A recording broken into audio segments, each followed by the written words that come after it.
Oiê, vamos falar de Os Ratos? Sejam muito bem-vindos a mais um vídeo, a mais uma explicação. E no vídeo de hoje, para você poder conseguir até mesmo lidar um pouquinho com melhor Os Ratos de Dionélio Machado, eu vou falar aqui sobre 5 coisas que eu considero importantes de poder entender da obra antes de você começar a ler. Não é uma obra difícil de se ler. Talvez você tenha uma certa complicação, porque a narrativa ela vai ter umas certas complicações, mas talvez com explicando essas 5 coisas fique um pouquinho mais fácil. A obra, ela traz sim como um dos grandes elementos da parte do modernismo, essa identificação do homem gaúcho nos centros urbanos.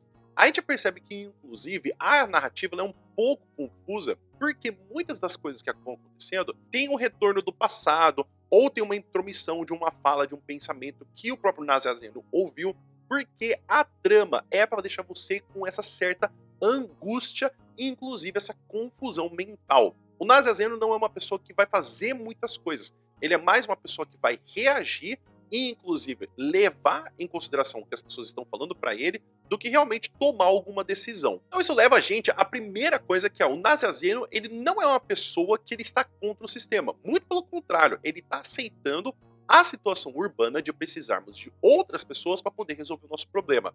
Isso é interessante de perceber porque quando a gente vai começar a obra, praticamente no capítulo 2, se eu não me engano, a gente tem que uma das tramas é que ele está indo para a cidade para poder conseguir resolver o problema de que ele precisa do dinheiro para pagar o leite do seu filho. Só que dentro do que a gente tem do próprio bonde, a gente tem uma pessoa do campo, um gaúcho, que a gente poderia dizer como se fosse o gaúcho raiz, que ele tá levando uma garrafa de leite de almoço. Porque antigamente o que a gente tinha do mito do homem gaúcho é que ele era o suficiente e o campo poderia prover isso para ele. Só que com a mudança de Porto Alegre para uma cidade urbana, com também o que a gente tem com a resolução de problemas de forma urbana e não por relações sociais ou porque a gente sabe cuidar de uma fazenda, faz com que a obra poderia ter sido resolvida completamente se ela tivesse sido acontecida 50 anos atrás. Então, pela nova característica do urbano, das relações sociais, que são praticamente esfareladas,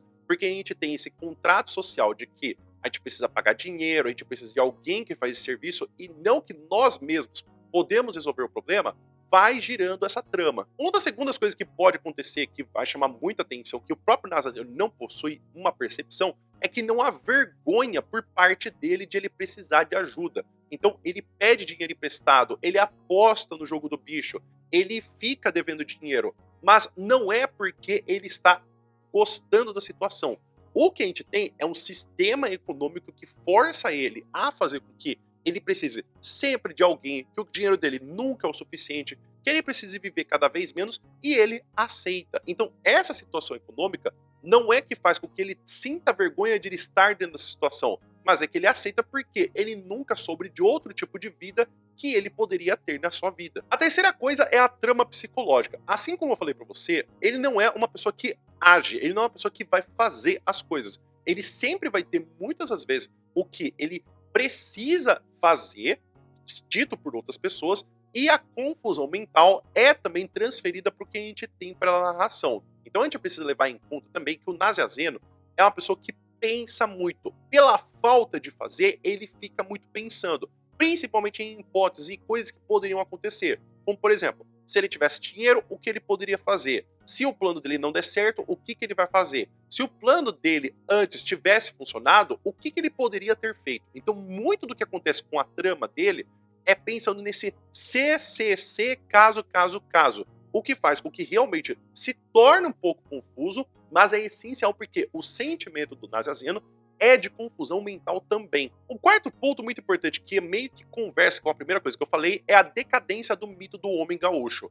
O mito do homem gaúcho parte-se também com uma questão de regionalismo para poder falar das complexidades urbanas que acontecem em Porto Alegre, mas é de falar desse homem que não é suficiente por si só. O Nazianzen é o completo oposto do mito do homem gaúcho. Enquanto o homem gaúcho ele é o suficiente, ele tem um contato com a natureza, ele sabe resolver os próprios problemas, o Nazianzen não resolve seus próprios problemas. Ele precisa de outra pessoa, porque o sistema diz isso.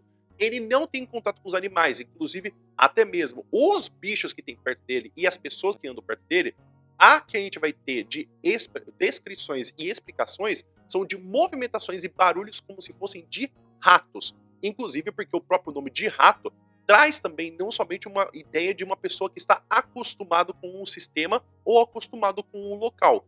Inclusive, a gente vai ter então essa problemática do que a gente vai ter do Nazaziano, de ele ser o completo oposto. Ele não é independente, ele não está adaptado ao sistema. Só que o que acontece é que ele aceita e ele vai empurrando para ele poder conseguir apenas poder pagar essa dívida que ele tem do leite. E por fim, talvez fique um gosto muito amargo no final da obra, que é o que a história não é moralizadora por ela mesma.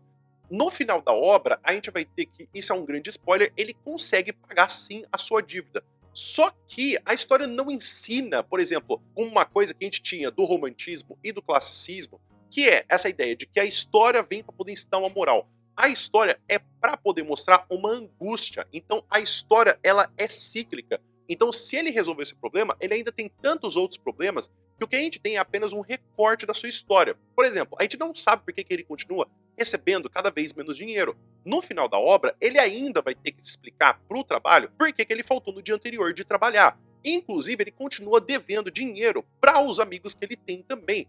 E aí não se explica como que ele vai pagar essa grana. Só que a grande moral dessa história é mostrar um recorte de como que a vida que a gente tem na cidade de Porto Alegre, ela é ingrata. É um sistema que fala que ele é a solução. Então, esse sistema urbano é o que a gente precisa. Isso aqui é o futuro. Se você não tiver acostumado, você não tem um futuro bom.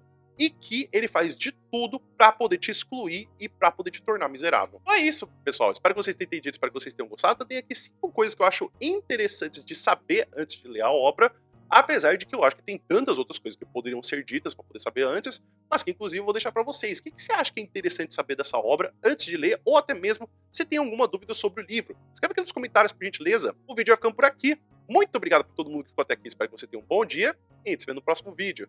Até mais!